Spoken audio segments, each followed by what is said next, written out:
ജഡ്ജിക്കും വ്യാജൻ. ദേശീയ പതാക വെച്ച കാറിൽ ജഡ്ജെന്ന ബോർഡും വെച്ച് ജഡ്ജിയുടെ വേഷവും കെട്ടി സഞ്ചരിച്ച് പലരിൽ നിന്ന് ലക്ഷക്കണക്കിന് രൂപ തട്ടിയെടുത്ത യുവാവ് പിടിയിലായി. ഒപ്പം സഹായിയും.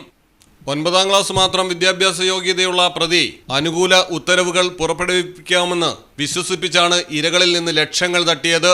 പിടികൂടുമ്പോൾ ദേവസ്വം ബോർഡിൽ വ്യാജ നിയമന ഉത്തരവ് നൽകി ഒരാളിൽ നിന്നും തട്ടിയെടുത്ത 91,000 രൂപയും കണ്ടെത്തി. ബാങ്ക് ജപ്തി മറികടക്കാൻ വീട്ടമ്മയിൽ നിന്ന് 6 ലക്ഷം രൂപ തട്ടിയെടുത്ത കേസിലെ അന്വേഷണത്തിലാണ് പ്രതികൾ കുടുങ്ങിയത്. സംഭവം തിരുവനന്തപുരത്താണ്. കണ്ണൂർ ചിറയ്ക്കൽ കവിതാലയത്തിൽ 40 വയസ്സുള്ള KM ജിഗേഷാണ് കസ്റ്റഡിയിലായത്. സഹായിയായ മാന്നാർ ഇരുമന്തൂർ അച്ചത്തറ വടക്കത്തിൽ വീട്ടിൽ 36 വയസ്സുള്ള സുമേഷിനെയും വെഞ്ഞാറമൂട് പോലീസ് പിടികൂടി.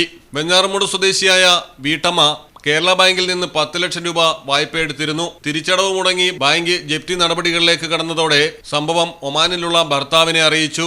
അദ്ദേഹം സഹപ്രവർത്തകനായിരുന്ന മൂവാറ്റുപുഴ സ്വദേശിയോട് കാര്യം പറഞ്ഞു. തന്റെ പരിചയത്തിൽ കേരള ബാങ്കിന്റെ കാര്യങ്ങൾ നോക്കുന്ന ജഡ്ജിയുണ്ടെന്നും ഏർപ്പാട് ചെയ്യാമെന്നും പറഞ്ഞാണ് ഇയാൾ വീട്ടുകാരെ സുമേഷിന് പരിചയപ്പെടുത്തിയത്.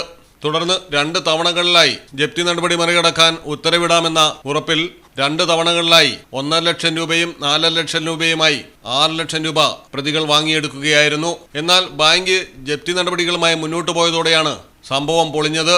വീട്ടമ്മ പോലീസിൽ പരാതി നൽകുകയായിരുന്നു. പിടികൂടുമ്പോൾ പ്രതികളുടെ കൈവശം 91,000 രൂപ, ലാപ്ടോപ്പ്, പ്രിന്റർ, 7 മൊബൈൽ ഫോണുകൾ, കേന്ദ്ര സർക്കാർ സർവീസിലേക്ക് ഉൾപ്പെടെയുള്ള വ്യാജ നിയമന ഉത്തരവുകൾ എന്നിവയും തട്ടിപ്പിന് ഉപയോഗിച്ച കാറും പോലീസ് കണ്ടെടുത്തു.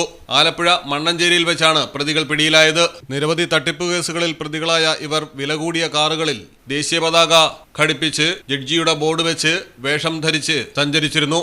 ഇത്തരം ഫോട്ടോകൾ അയച്ചാണ് ഇരകളെ വിശ്വസിപ്പിച്ചിരുന്നത്. മലയാളം ടെലിവിഷൻ, തിരുവനന്തപുരം.